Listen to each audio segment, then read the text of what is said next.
All right, great. Welcome everyone to the September NAL program Talking Stick.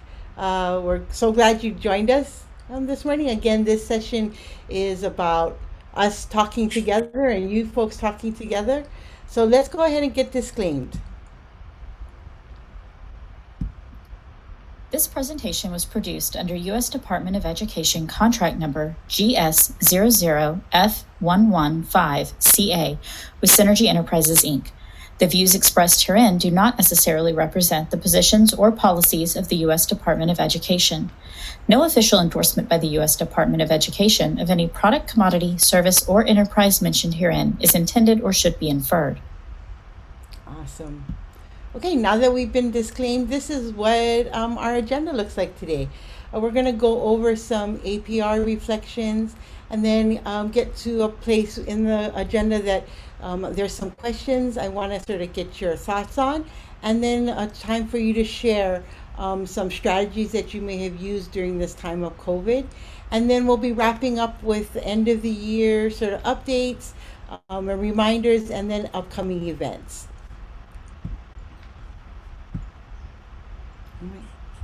So joining us today is your interim program officer, Dr. Donna Sabas Burns.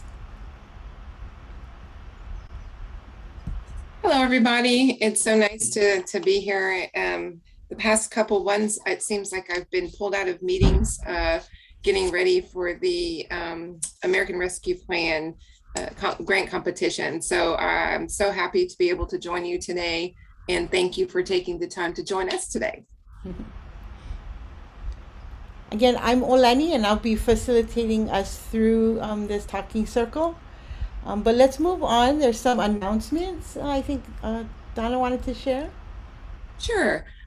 Just coming up, probably are already well aware of the Native American Language Summit that will be held. Originally, it was going to go with NIEA, but because NIEA is being in live, they decided that the NAL Summit was going to be 100% virtual. So with that, they had some changes to do. So it came out to be November 18th and 19th of the 2021, of course. I did have a link that Ron Lassard had sent me, and I got to find it. And I was supposed to do that before the meeting. So I got to go look for that. And when I find it, I'll put it in the chat. So it's the registration link. Hopefully will take you to the registration page. And with that, Ron had earlier part of a planning committee, and he was asking me about some promising practices. And I'm like, what better source than to go right to you all? I think Brandon, I know that you've done this before and presented here. If we have a day, it's broken out into 2 days, and if you have some promising practices that you think you'd like to share to a large group, please let me know. I'd like to hear and see and know about what it is and more what you're doing and what's really working well. So let me know when you can. Awesome. That's a great opportunity to share, some of the great work that you folks have been doing both pre-COVID and during COVID. Yes.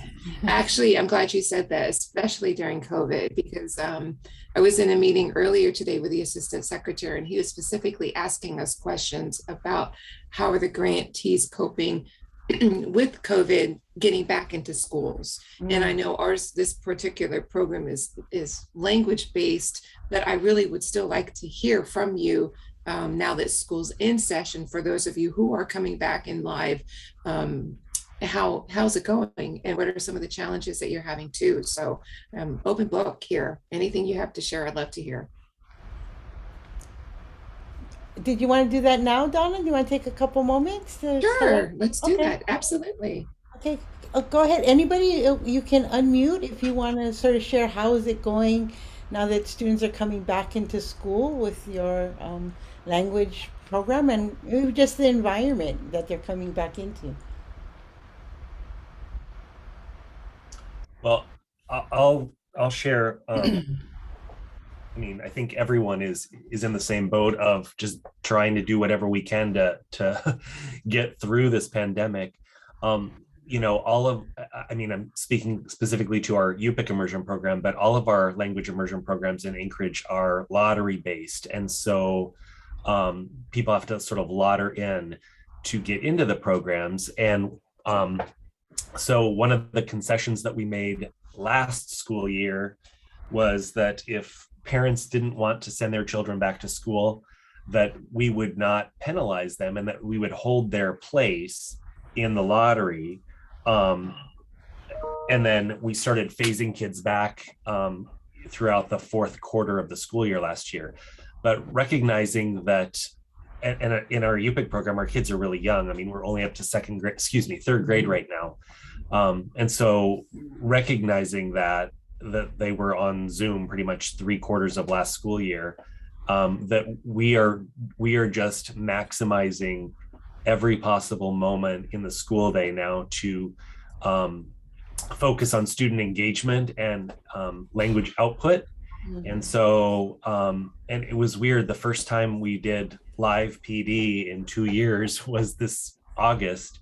And I had an optional PD session that was focusing on language and content objectives, so that every lesson had a content objective as well as a language objective.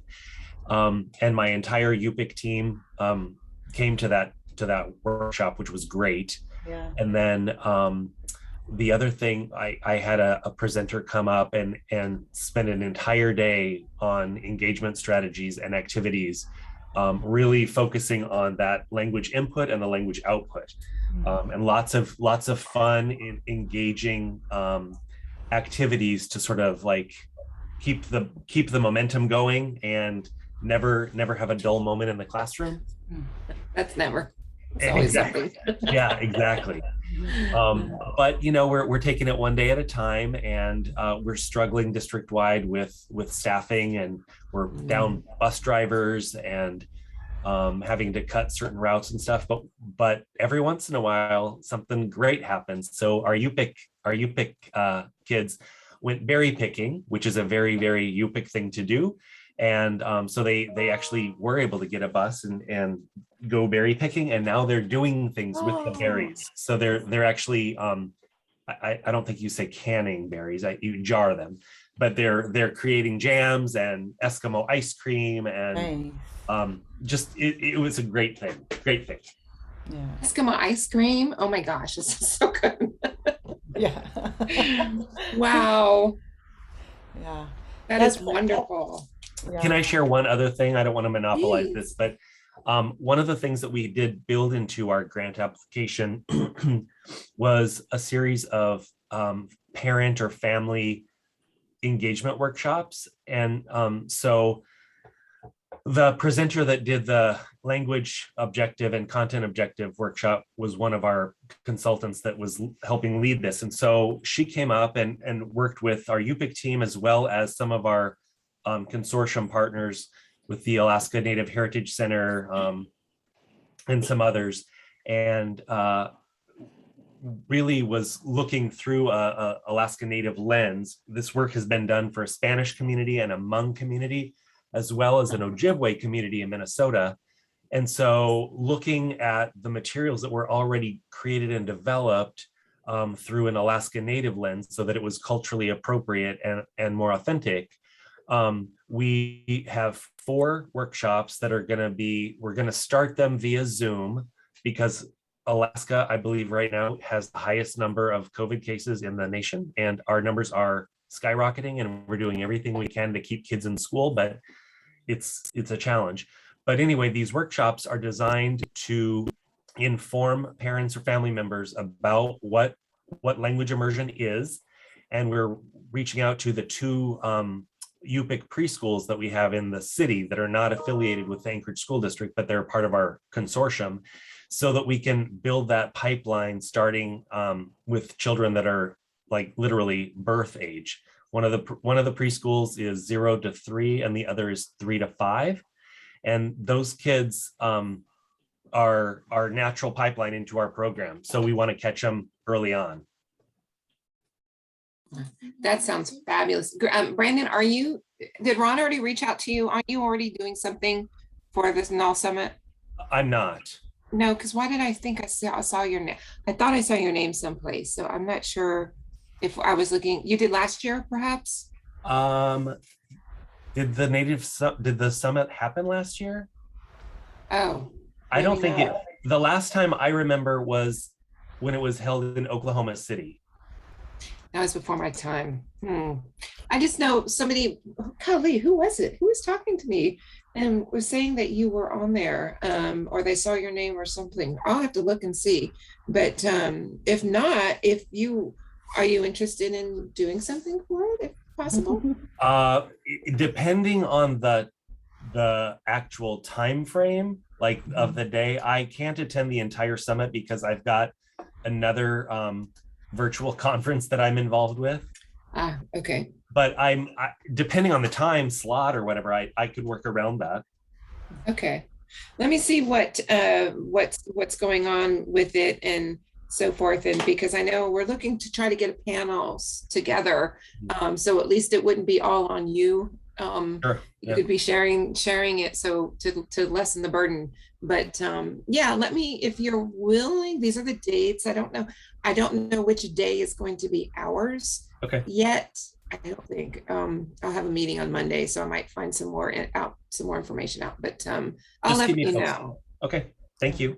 Perfect. Thanks, Brandon. Yeah. I think, Brandon, what you shared about the berries and the picking, I mean, that's, and I know a lot of you folks have been doing outdoor learning. That's a really promising strategy, particularly when it comes to COVID. Getting the kids outdoors and learning outdoors, both for safety as well as for some real life learning, right? And culture based learning. So that's, I think that's a great, best promising practice for sure. Anyone else? And we'll take one more that wants to share maybe what they've been up to. Again, I think it's awesome that Donna sort of threw that out there because, she's involved in all these other conversations and gets asked from, people up the chain from her. And so to be able to give her the information so she can respond and bring your voice to that table is great. I am always looking to bring out voices further out. So anything you guys have, any Twitter information you'd like to share, anything like that, always please let me know. Thank you, Alani. Thank you. Yeah. Anyone, one more person maybe want to share? Go ahead, Susan. I see Okay. your hand. Yeah. So thank you, Brandon. That's always good to hear what our cohorts are doing, especially with the younger students in in-person classes. So our district, Yukon-Koyukuk School District, has language classes in 18 different classrooms across the interior Alaska. And we have half-hour sessions. And our classes have been in session. We had 2 different schools that were closed during COVID. We do have the variant surging in Alaska. And so there's quite a few in our villages. So we do have students out just most recently, the last couple of schools. So, but we've still been having classes and, our class sizes may be smaller. We've slowed down the instruction. So there's lots of repetition and making it harder. So at the beginning, the students just learned, a word. And then now they're answering questions. Then they learned my mom's name is, but now they're learning to answer questions. If we ask them, what is your mom's name? Then they're able to say their mom's name. In the junior high class, then they're able to introduce their classmates. So that's getting progressively harder for them to learn how to conjugate that. And we're working on the language assessments, and we actually did it in 2 of our villages, and we're just modifying it this week. We're using VoiceThread again, and now I'm decided I need to do teacher instruction before I send it out and have the teachers go live trying to problem solve while they have students in the class. So I'm working on those instructions right now, and our initial plan was to have the assessments done this week, but I think I'm going to delay that by a week. just so I can go through and give the teachers some professional development with that so they can troubleshoot. Last week, we went out to the village of Nolato, and this was our fourth village we visited since last May.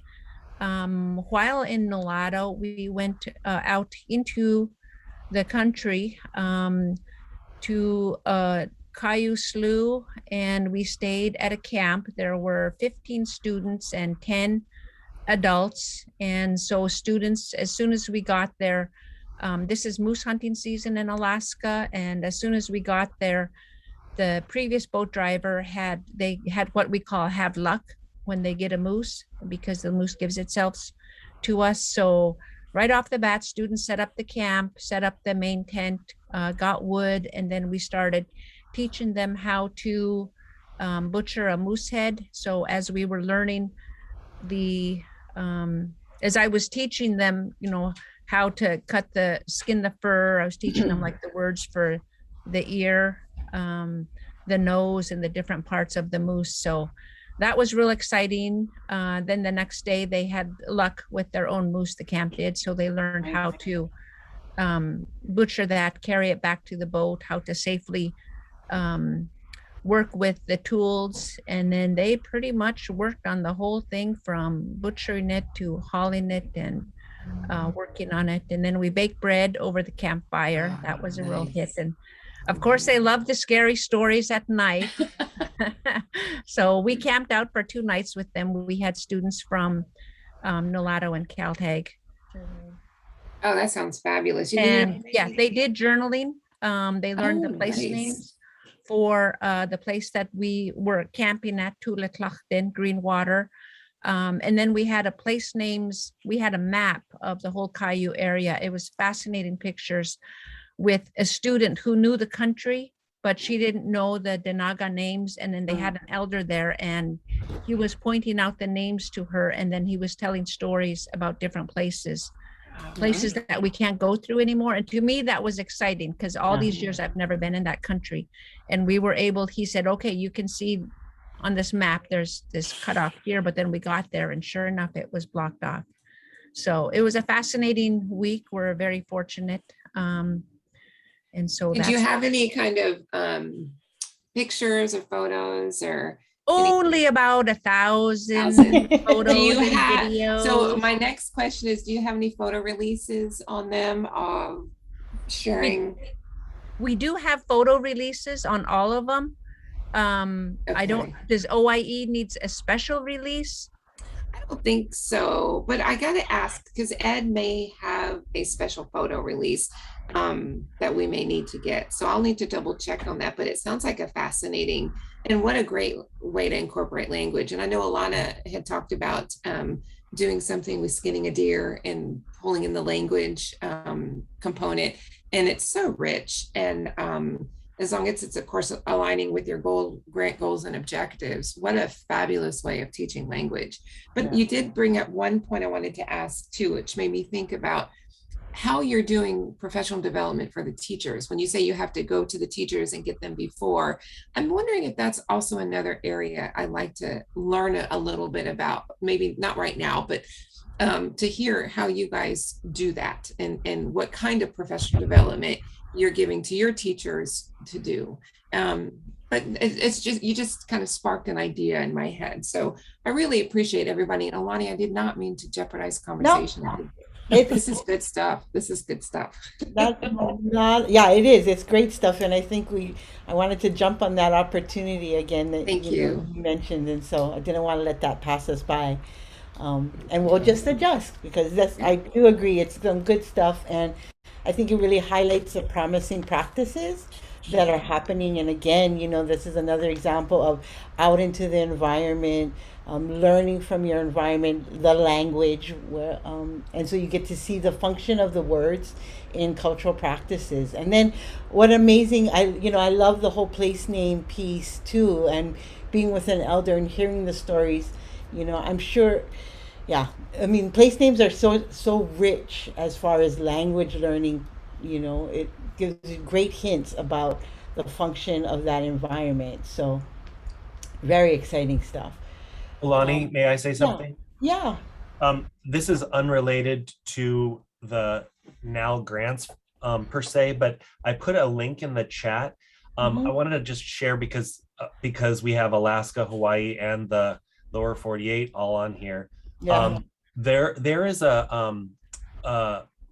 I don't know what to call it exactly. I'm just going to use the word thing because I just don't know what to call it. But it is a something that is being done called America's Languages, and it's being put on by the American councils. And I'm sure that you guys in Hawaii know. Oh gosh, what's his name? He's a legend. Pili. Oh, Pili. Pili. He's actually a Caucasian guy, Oh, yeah, Puakea Nogameyer. and in Hilo. Yes. Yes. No, Okay. oh, no, I know. Pila Wilson. Yes. Yes. Yes. Yes. Yes. So he's been working on this. Susan, you may have received an email from somebody. If not, you will be because I submitted your name. Anyway, they are basically collecting exemplar language programs from around the country, Awesome.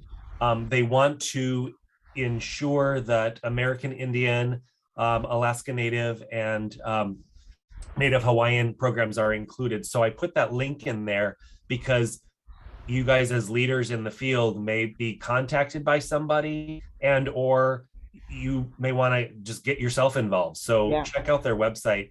It's a great project, and I'm working with a gentleman named Lance Twitchell in Juneau. He's a Tlingit and Haida Alaska Native, and we are working together to pull together different language groups within Alaska.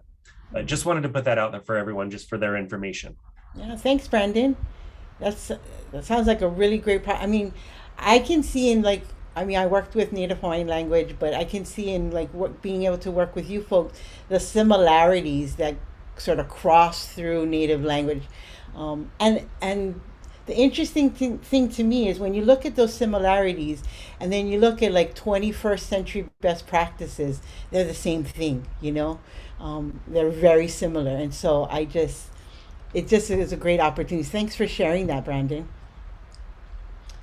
Okay, so I'm gonna kind of switch gears, and we're gonna get into the agenda. Go back to my slide, but that was awesome. Thanks, guys, and thanks again, Donna, for providing that space and sort of throwing that out there. Okay, so I have had the benefit and the pleasure of being able to go through some of your APR and your as well as with your program officer. And so you're going to be receiving some feedback regarding your APR. And, you know, I know some of you are getting geared up to start to complete the things you submitted as 999. And so we wanted to sort of throw out there some things that we saw across the board when it came to APRs in order to just sort of put that in your mind and prepare. We'll probably come back around when it comes to APR season, but I just wanted to share this with you. So one thing we saw as it relates to the cover sheet is that we really need to make sure that the authorized representative is signing. And so we were about 50-50 on that with all of the APRs. So, you know, I know some of you, like you have to you print it out, right? And then have them sign it and then scan it and then upload it back to the G5. And so it's a sort of 3-step process, but you might want to go ahead and work that into your task timeline for completing your APRs. It's always good to reach out to make sure that you are getting your authorized representative on board so they know that it's going to be coming and they can schedule it into probably their busy time schedule as well. So giving them a heads up early that they're going to be needing to sign the cover sheet, so you're not running into you know, frantically trying to find them prior to the deadline. And then with the executive summary, we want to make sure that the executive summary stays at 2 pages. They were amazing to read. You get so much insight into your program from that. And so if your summary, I know there's a lot to share. If you have a lot to share, you might want to move a lot of the information that goes beyond 2 pages down into section C. Again, section C is boundless pretty much, and so you can provide all different types of information that you can't fit into the 2 pages in the executive summary. Also, it's so great to hear all of your successes, but you want to make sure you also sort of state the challenges. Again, that's not only, just for yourself, but again, as you can see, like with when Donna goes to other meetings, to be able to share the challenges that you're facing within the larger context of education, it's really equally helpful information. And then with the section A. So this one, if you want to, I think this is a great. Actually, Tracy and Sarah made this slide, and I thought it perfectly illustrates how your APR section A should be filled out as far as the data goes. And so for your GEPRA measures, if you can see at that top, well, actually the third row, it should be the performance measures should be the exact wording from the GEPRA. So you want to go through it. We'll be looking at that again, but you can find that in the notice of, the RFP when it first came out. Also, I will be sharing your GEPRA measures, but it needs to be exact. Some of you can put in your organization's name or sort of tweak it with your own language. Just leave that out and just put the exact wording from the GEPRA. As it relates to the GEPRA, when you see the X's, there should be nothing in those boxes. Okay, so for GEPRA, there's nothing in the target section or columns. Raw, number, ratio, or percentage should be blank. Okay, the only place you're going to be putting information and data for your GEPRA measures is in the actual performance data columns and only in the ratio column. Okay, then when it comes to your own project measures, that's the bottom row there. That's all your unique wording. Okay, now you do need to make sure that whatever wording you used in your first APR, that you are moving that forward, unless of course you maybe talk to your program officer and there's some changes. But other than that, you should be using the same wording that was in your first year APR. And then for your project measures, in the target area, you will be filling out the ratio column. And so that's really what your ratio target is. And then in the actual performance data, you will then be putting in the data in the ratio as well. And that is what you are actually able to accomplish. Now, again, it may be 999, which means that you don't have the data now, but you anticipate having the data by the end of the grant year. And so you will be coming back around at the end of the grant year to provide that data. Or it could be 0, which means that you're not going to get the data ever during this grant year. Okay, and so we saw a lot of that with with COVID, that there were some things that were not able to be accomplished because schools closing down, or maybe your school wasn't doing attendance because it was just too crazy to do attendance via Zoom, or maybe even like some of them are not testing, and so you just don't have that data. Okay.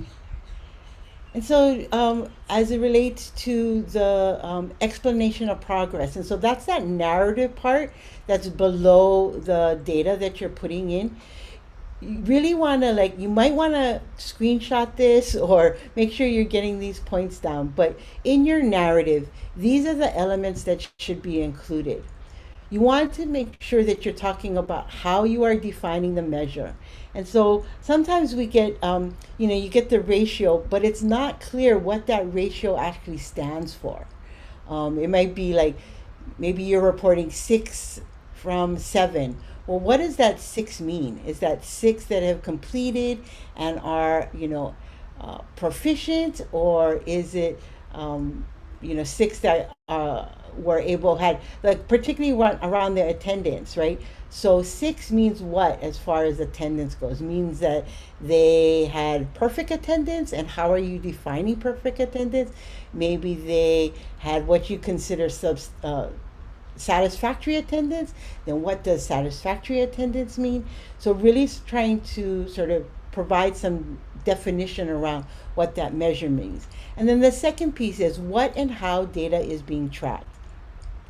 We've had a lot of discussion here regarding both how you're measuring proficiency and progress as it relates to language. And so really explaining in this section how you are tracking proficiency and progress. And that's just an example, right? I mean, it could be maybe in your project measures, you were talking about professional development workshops for teachers who are providing language. And so what is that? How are you tracking them? Is it that they are just attending, or are you providing an assessment, and where does that assessment data go? So you want to make sure you include that in that narrative section. Also, a list of actions taken and activities implemented as it relates to that specific measure. Okay, so this is where you get to sort of put in a little bit about maybe you're doing again professional development, and so how many maybe what parts of the curriculum were developed, how many sessions did you have, what types of teachers were you targeting, maybe some information on how they are implementing in their classroom. So just some of the actions and activities that are connected to that specific measure. And if you are in like your second and third year of this grant, then you want to make sure that you're carrying your measures. This is the data part, year after year. So I should be able to see the actual data from the previous year before the current year data. Okay? So as it relates to the budget, a lot of you folks use the optional budget expenditure form, and that was awesome because it is right there for you to use, and you can complete all the different columns. If you do use, what I guess right here I want to differentiate. Some of you submitted what's called an optional budget revision form, and so you don't want to use that. You want to make sure it's called you're using the optional budget expenditure form. Okay, so there's two different forms. The optional budget revision form is a form that you would complete in order to send in to request a budget revision. Okay, if you are doing the optional budget expenditure form, or you are also allowed to provide the same information but in another format, you want to make sure that all the information is provided. If you are doing your own format, you need to make sure that you are providing the same narrative, the same information being requested in the narrative columns of the optional budget expenditure form. So that form has two columns that are request like information in narrative form. And so if you're doing your own format, you want to make sure that you're providing that same information in narrative form. Okay? Because that information is really helpful when you're looking at the budget. And I know, with COVID, it was really difficult to look at expending all the funds because, for example, sometimes you budget in travel to go to, training or to conferences or to bring in people, and maybe that had to all be axed because of COVID. Being able to talk about that, that's what those narrative columns are for. And the final narrative column is if you do have carryover, what your plan is related to that carryover in those different budget categories. So they're very important information and helpful when the program officer is reviewing your APR. Are there any questions? Again, we'll probably be pulling this back out as we get closer to APR to refresh your mind around this. And I do want to make sure, like, this is your GEPRA measures. Again, you want to make sure you're using this exact same language. You don't need to put in what the number is or what the percentage is or what your native language is. Just copy and paste this language right into your GEPRA measures. Okay?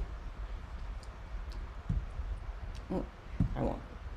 So these are just highlighting the different GEPRA measures. And let's move on. Okay, so that's enough talking for me. We were kind of talking about this at the beginning when we were sort of sharing the information and what's going on as schools are getting back into session. But I wanted to sort of get into, during this pandemic, I know you've had to be really creative and make adjustments to your program in order to continue to deliver language services. And so I wanted to maybe give you a chance to share maybe one thing that you thought was really creative and really helped you to continue to deliver language services during the pandemic. Again, you can go ahead and unmute yourself. This is really a time for us to share with each other and learn from each other.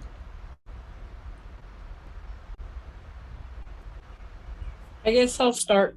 Hello, my name's Alana Charles, and I work for the Shoshone-Paiute tribes.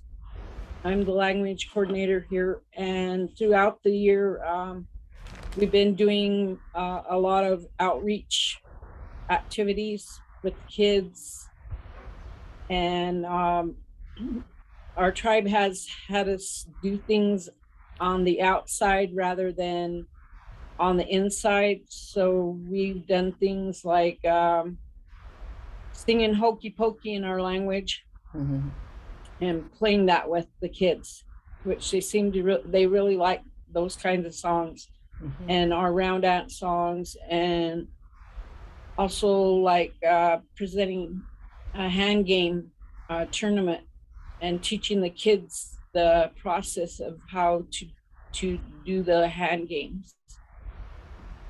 We did language presentations on, like, some of the ladies got together and they did things on the body parts and they labeled them, and they were even teaching the EMTs, because sometimes, like one of the ladies said, our elders have a hard time understanding English.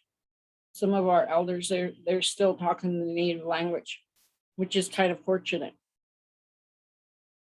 And so we were, the teacher was speaking in Paiute, and she was teaching body parts, and she had this big skeleton, and she wrote the body parts in Paiute.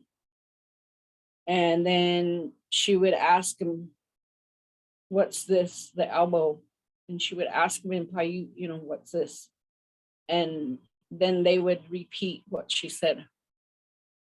So that was one way she was teaching them. Another one was, we did kind of like a scavenger hunt kind of thing, and where we laid or taped animals, stuffed animals, all throughout the ground that we were at, because we were on a lawn. So we put labels on like branches. We had a stuffed spider. Just different things like that. And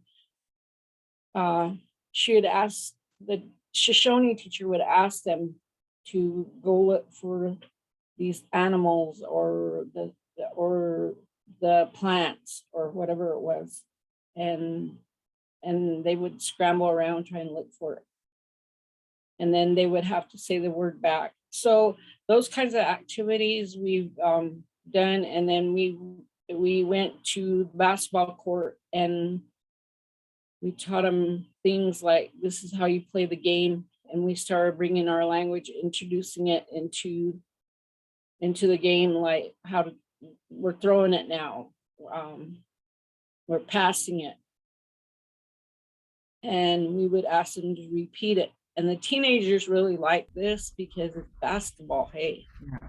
we even told them, you could be a code talker when you're playing a basketball game and you go to a different school.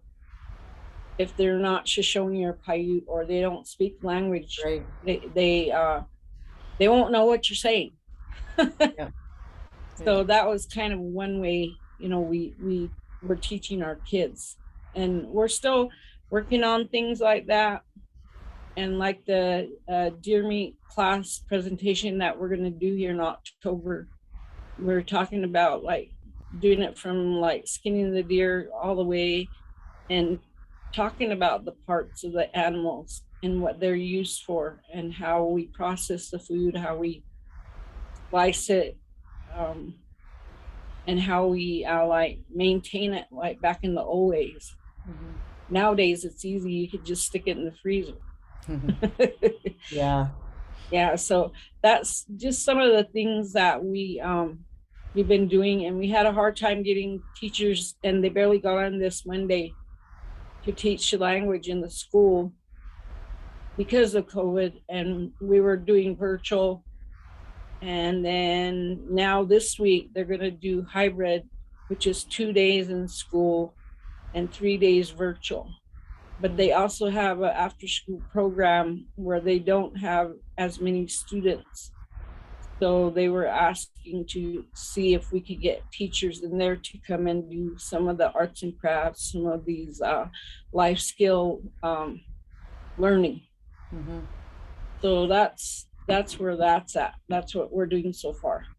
Nice. Just to give you guys kind of ideas. Yeah.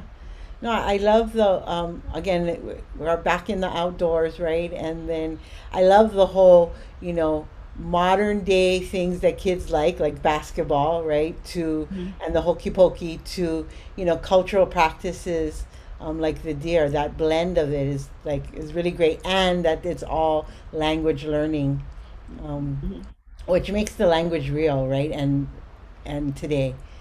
Yeah, we worked with them. We have Shoshone in school from last 5 years.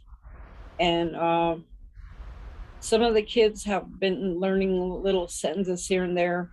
And then they'll ask, like they asked me, well, like the word for sugar. And then one of their friends said, well, how do you say daddy? And then they put it together and they said, oh, we are sugar daddies. And they would say it in the Shoshone. And I was like, it kind of impressed me that they would go that far to look for words to, to come up with certain words. And it was kind of like eye-opening. Yeah. Well, it makes it a living language, right? Yes. Great. And this year I plan to have them do like when we get up in the morning, what do we do? Like with the little kids, what do? We get up, we pray, we take a shower or bath, using the language, doing that. And then like in the afternoon, what do we do? Oh, the women cook lunch, we have lunch, things like that. Just simple daily life skills, like how I guess that's how I was brought up to learn my language. Was every day my grandfather would talk to me, okay, it's time to go milk the cow. But we learned it in our language as we're going along. It was a teaching thing as we're going along. All day long we were doing something, he would just be talking our language, and it was just like life learning skills. Yep. Every day, right? Right. Language. Awesome. Thanks for sharing. Anyone else want to share what you've done, the creative things you've done within your program to adjust to continue to deliver language services? I'll say something, and I cannot take credit for this, but we like I mentioned earlier, we've got this consortium of different programs that we partner with, and one of them is it's called Claire Swan Early Learning Center, and it's the one of the UPIC preschools. And they were also in a situation where they couldn't provide services last year and even this year to a certain extent. And so, and we share resources and materials with one another. Anyway, what they did, they reached out last year during COVID when everyone was, isolated at home, and they put together backpacks of tons of school supplies for each of our kids, and then either delivered it to the homes or um, had them available for pickup at the school. And they worked with our teachers and they put together cultural activities for each month related to the seasons here. And then they were like manipulatives, things like with owls or something like that. And then the teachers were able, once we ensured that all of those materials were in the homes, then the teachers were able to implement the activity via Zoom with the kids. That's amazing. That's a great partnership. It is. It is. They also just, in fact, they just delivered me this box behind me here. I didn't realize that in the Yupik culture, and maybe this is true elsewhere. I don't know, Susan, maybe, but in Alaska or in the Yupik land, there are 6 seasons. So in addition to fall, winter, spring, and summer, they have almost spring and almost fall. And so they've put together these kits. This one is fall, and they are beautiful kits. Wow. And they have differentiated activities. So what a teacher would do with the kindergartners is going to be different than what the teacher does with the 3rd graders, but it's the same season. And it's an amazing, amazing thing. So we're going to also incorporate some family engagement nights where we explain what we're doing with the kits. And then there's also some take-home pieces that the parents can then do with the kits as well. And it's all language-based, but the themes are the seasons. Yeah. That's really good stuff. I mean, not only is it language, right, but it's also science. Yep. I'm guaranteed there's science in there, and potentially also engineering and math, depending on what cultural activities are. And that's one thing that we are really cognizant of, is because we in our program we teach the district adopted science curriculum, which is very Western based science. Right. And we want to make sure and be very mindful that we include the Yupik way of knowing and worldview for teaching science, so that the kids get both. Yeah. That's amazing. And a lot of that is embedded in the language, right? I mean, the more you know your language, the more so you can glean that knowledge. Awesome. Boy, that's a very fruitful partnership for sure. Congratulations. Anyone else want to share how you were creative making program adjustments? Well, I sure like the idea of manipulatives going home. We didn't quite go that far. We sent out a thing that the families can hang on the wall, and it has the like business cards of the different units that we have, and developed online resources. So the parents, if they had the access, they can click on the sound files and the videos that go with the units. But that's something to think about, is manipulative kits. Yeah, yeah, and that it's differentiated. Wow, that's a lot of work. That For is, sure. yes. Yeah, and so the families, if they're on lockdown, even now, if the school is on lockdown, the teachers prepare packets for them. They might just get a word, okay, we're on lockdown, and they have to be ready to send Yeah. a packet home. And then they send the lunches home, or they deliver the lunches. Like one of the villages, they put a tote at the end of their driveway, and then the school drops stuff off, and then they pick it up at the end of the week. Wow. And the teachers are, because I'm not in the villages, the teachers keep in communication with the families. And we actually had a pretty good response rate on all of our kits last spring. Wow, that's great. That's a creative way of putting a little pouch out there so you can just drop off goodies, right? And keep. Sometimes just keeping connected during COVID is a big thing, right? Making sure people feel connected. Okay, great, thank you. I want to move on. We've always sort of like skirted past this question because we haven't made time. So I want to make some time for this. We have about 9 more minutes. So let's maybe see about giving some 5 minutes. I wanted to let you folks know that moving forward, talking circles will be uh, once a quarter. And so our schedule is going to change. And so, because of that, before we get into that schedule, I did want to sort of collect from you folks what you want the topics to be discussed during our time each quarter. Because there'll be fewer, I want to make sure that the topics resonate with you. Of course, there will be probably a lot of information we'll be sharing with you, but I wanted to see if we could make sure we carve out some time on topics that resonate with you folks. And I'll be asking you this again, but just at the outset, getting ready, our next one will be in October.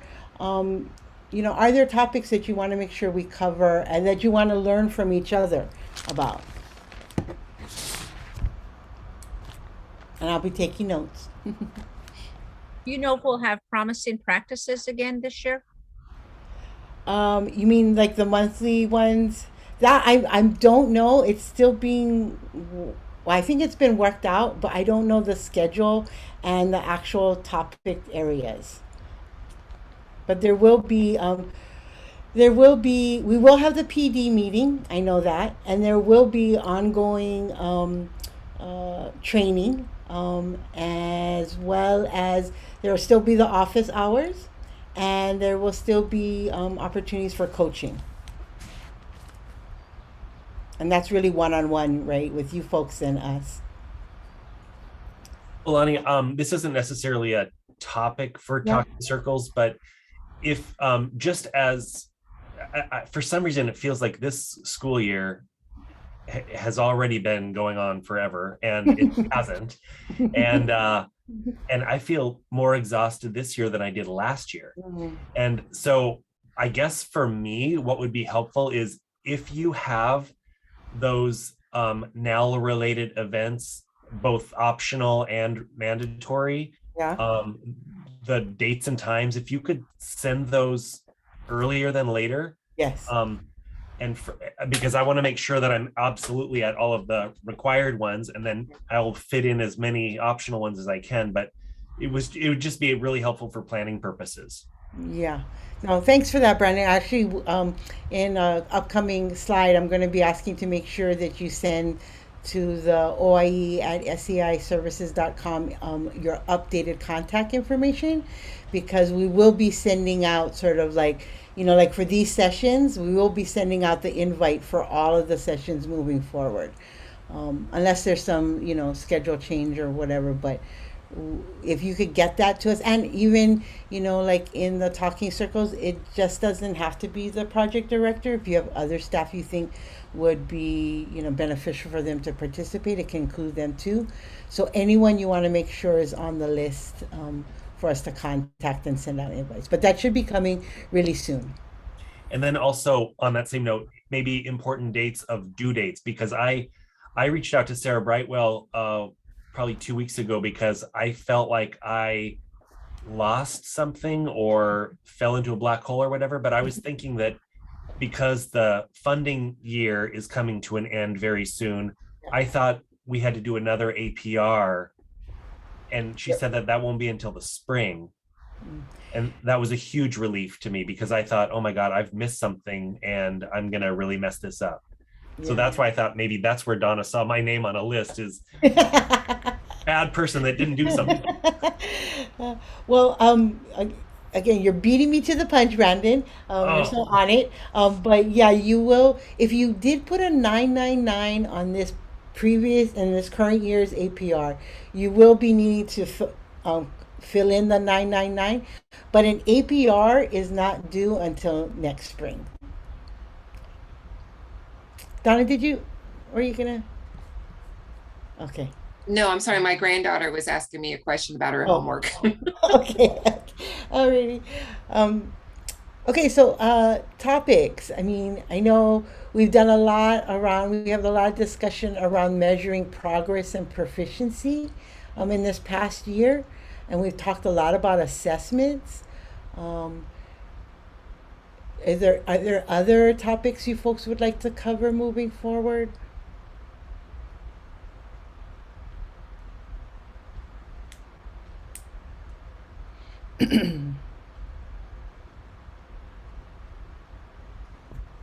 I'll just say that I haven't been attending often, just because of other constraints, but I do appreciate these times being carved out just for exactly this, just conversation and checking in with one another and getting ideas from each other. So I appreciate that.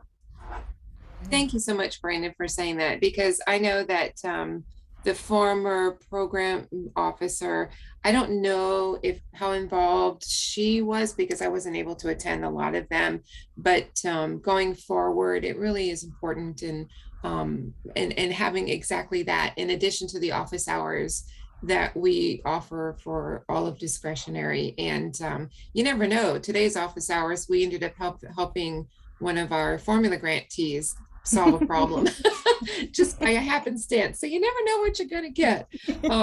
But we do appreciate you guys taking the time to come, and Synergy for always having our backs and helping us put these together. Because without them, it would be almost impossible to do. So we appreciate that. And, she doesn't ask these lightly, that you want topics, you want to see something, let me know. Just to give you an update for the new program officer, the announcement should come out, I don't know, Julian said maybe next week. And who knows how long it takes to get a cert list so we can start doing some interviews. But once it's out there, I may be asking you to spread the word, to put, and maybe you're interested. But I don't want to take you with me. No, anybody's interested, I can send it to you so you can spread the word and all that good stuff. But that just to say thank you so much for attending. Yeah. Thanks, Donna, for that. It's really, I mean, this is the focus of the Talking Circles is on topics that interest you, and for you to share and ask each other's questions, how each other are getting through challenges, and to learn from each other. That's really, and then of course we throw in some information to sort of keep you up to speed on what's going on. But that's really the function. It's a talking circle. If you don't have anything that sort of comes off the top of your head, of course you can add it in the chat if you'd like, or you can always email us at oie@seiservices.com, and we'll, make sure we can work that in. Other groups have asked for like data sharing agreements, and we've been working on that. So, you get to sort of throw it out there.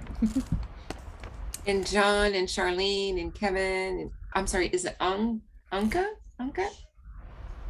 Is that correct? Anka, yes. Yes. Let's see, Kevin, everybody, Helen, everybody, thank you, all of you. So, because Brandon was so on it, I kind of got through some of the end of the year reminders. One of the things is that you should be getting, or you have received already, your GANs for year 2. Make sure you review it thoroughly. There is the amount. Make sure you have that amount. Make sure you're passing that on to your fiscal officer. Make sure see if there's any conditions that are in there. There may be. If you have any questions, again, you want to reach out to Donna to ask any questions. But I know before when I was a grantee, you get that amount and that's what you look at. That's the thing that sort of jumps off the page. But make sure you read through the GANs thoroughly. And then pass it on to anybody in your organization that needs to be able to have that information. Again, we want to prepare your report on the data if you submitted 999 on your APR for this year. again, don't forget to provide some information about how the measures were defined and the evidence of success regarding the data that you collected. And then, like I said, please send your updated contact information to the email oie@seiservices.com. That's going to be the way that you're going to be receiving the invites for the upcoming sessions in this next year. I know in previous years, Sarah has sent out, where it's multiple months, if not the entire year of scheduled events. And then upcoming events, office hours will be on October 28th. We had a great office hours this morning, lots of questions, and I just think it's amazing that the program officers jump on for an hour in order, and you can, have your program officer right there to answer all of your questions. And not only that, but then they immediately send out resources based on the questions you ask. So it's such a great opportunity. Really want to encourage you. And then here are the NAL program talking circles. So again, you'll be getting the invites, but October 7th is our next one. And then January 13th, April 14th, and August 11th. So it looks like that's what, 2 weeks away? Yes. Okay, we'll find something good to talk about. Yeah. Again, please, I really want to make this meaningful to you folks. So send us your thoughts. Maybe you're struggling. Maybe we've talked about assessments in the broad sort of sense. Maybe you want to get into the weeds on it, and we can do that. Or even professional development, the teacher training. You talked about, Susan, early on. And so maybe we want to share strategies that you folks are using. There should be a poll popping up. Let me make sure. There we go. And so please complete this poll. You might have to jump off as I'm going through some of the business at the end of the session, but please make sure you complete this. We really use this to help us provide better services. So we use the information and the data that you give us to do better. Here's again, the contact information. It's all the same. I want to cue you in. If you have a Twitter account and maybe you haven't friended or Twittered, I don't know what the Twitter word is for friends, but if you haven't connected to the OIE Twitter account, you really want to do that. There's a lot of great information coming out, not just on OIE, but other things happening around Indian education. And so it's a great source of information. And then, like Donna had said, if you have pictures and you have all of the required documentation and signatures, you might want to get that to OIE. And I mean, we use it in presentations and maybe even Twitter. I don't know. We have to see what the implications are on that is.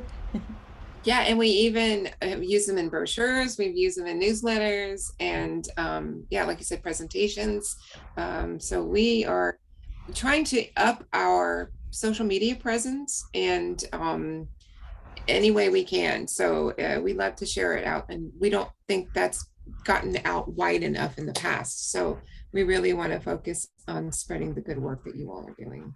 Yeah. Awesome. Okay, we're 5 minutes over. Again, thank you guys for your participation.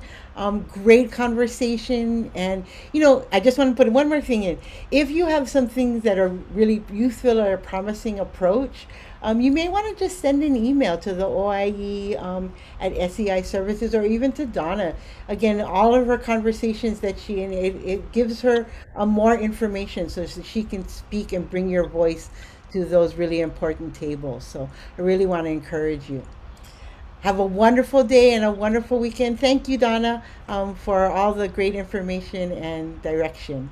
Thank you. And everyone, you be safe too, Alana, and everybody else. Thank Take you. care. Thank you, everyone. Thank Aloha. you.